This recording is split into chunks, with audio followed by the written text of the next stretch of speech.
Hello. तर तुम्ही महाराष्ट्राच्या मुख्यमंत्र्यांचा वर्षा बंगला हजारो वेळा टीव्हीवरती पाहिला असेल. प्रत्येक मुख्यमंत्री इथे राहतो, मोठे मोठे राजकीय निर्णय इथूनच घेतले जातात. आज आपण या बंगल्याचा संपूर्ण इतिहास बघणार आहोत आणि सगळ्यात धक्कादायक गोष्ट म्हणजे या बंगल्याबद्दल लोकांना जे माहिती आहे त्यापेक्षा इतिहास खूप वेगळा आहे. सर्वप्रथम एक गोष्ट जाणून घेऊया. वर्षा हे या बंगल्याचं मूळ नाव कधीच नव्हतं.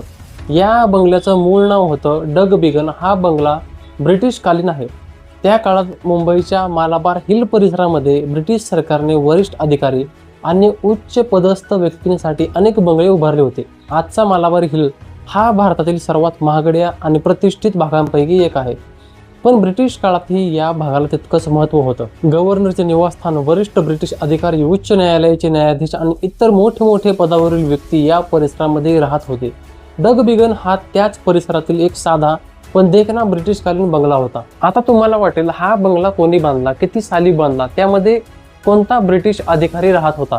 तर मित्रांनो, धक्कादायक गोष्ट म्हणजे याबाबत महाराष्ट्र सरकारचा कोणताही अधिकृत आणि सविस्तर सार्वजनिक दस्तऐवज उपलब्ध नाही. इंटरनेटवर अनेक माहिती मिळाली, परंतु त्यापैकी अधिकृत ऐतिहासिक पुरावे याबाबत कुठेही भेटत नाहीत. त्यामुळे या प्रश्नाचं उत्तर आजही पूर्णपणे सांगता येत नाही. म्हणजेच महाराष्ट्राच्या मुख्यमंत्र्यांच्या अधिकृत निवासस्थानाच्या इतिहासातील काही पाने आजही सार्वजनिक नोंदीमध्ये हरवलेली आहेत. सन 1956 मध्ये वसंतराव नाईक राज्याचे कृषी मंत्री होते. त्यावेळेस सरकारने त्यांना हा बंगला राहण्यासाठी दिला. त्यांनी 7 नोव्हेंबर 1956 रोजी या बंगल्यात प्रवेश केलेला होता. वसंतराव नाईक हे शेती आणि शेतकऱ्यांसाठी आयुष्यभर काम करणारे नेते होते. त्यांना निसर्ग, झाडं आणि विशेषतः पावसाबद्दल प्रचंड जिव्हाळा होता. त्यांच्यासाठी पाऊस म्हणजे शेतकऱ्यांच्या आयुष्यातील आनंदाचा क्षण होता. म्हणूनच त्यांनी डग बिगन या ब्रिटिश नावाला निरोप देत त्यांनी या बंगल्याचं नाव वर्षा असं ठेवलं. फक्त नावच नाही, तर त्यांनी या बंगल्याच्या परिसरात आंबा, लिंबू आणि सुपारीसह अनेक झाडे सुद्धा लावली. त्यानंतर 5 डिसेंबर 1963 रोजी वसंतराव नाईक महाराष्ट्राचे मुख्यमंत्री झाले आणि तेव्हाच हा बंगला महाराष्ट्राच्या मुख्यमंत्र्यांचा अधिकृत निवासस्थान झाला. विशेषतः म्हणजे ते जवळपास 12 वर्ष मुख्यमंत्री राहिले.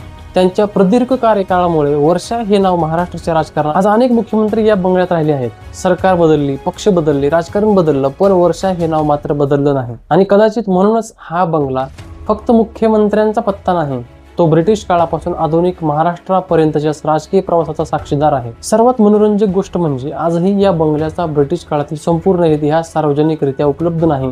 त्यामुळे वर्षा बंगल्याच्या इतिहासात अजूनही काही न उलगडलेली पानं दडलेली आहेत. कदाचित भविष्यात ती समोर येतील, पण आज उपलब्ध असलेल्या ऐतिहासिक पुराव्यानुसार एवढं मात्र नक्की सांगता येतं की वर्षा हे नाव महाराष्ट्राच्या मातीतून, शेतीतून आणि पावसावरील प्रेमातून जन्माला आलेलं आहे. तर मित्रांनो, तुम्हाला काय वाटतं कमेंट करून नक्की सांगा. आणि असेच व्हिडिओ पाहण्यासाठी मित्रांनो प्लीज तुम्ही आपल्या चॅनलला सबस्क्राईब करा, व्हिडिओला लाईक करा आणि धन्यवाद. भेटू पुढच्या व्हिडिओमध्ये. जय हिंद, जय महाराष्ट्र.